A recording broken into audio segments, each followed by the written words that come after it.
BJP के कौमी नायब सदर डीके अरुणा ने मीडिया के नुमाइंदों से बात करते हुए तेलंगाना कांग्रेस पार्टी के सदर रेवंत रेड्डी को तनकीद का निशाना बनाया। इन्होंने कहा कि तेलंगाना के अवाम को रेवंत रेड्डी को तेलंगाना के चंद्रबाबू के तौर पर मानते हैं।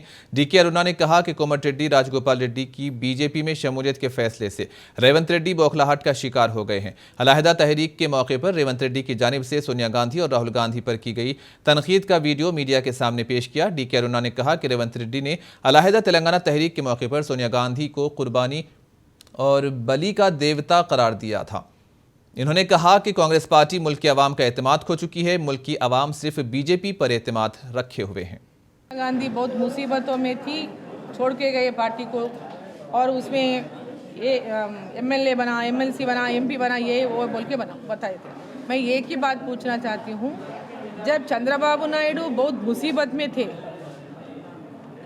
रेवंत रेड्डी टीडीपी छोड़ के कांग्रेस में आया था। आज राजगोपाल रेड्डी ने रिजिग्नेशन करके आ रहा है बीजेपी में, मगर उस दिन रेवंत रेड्डी तो रिजिग्नेशन भी नहीं दिया। He is continued like that only.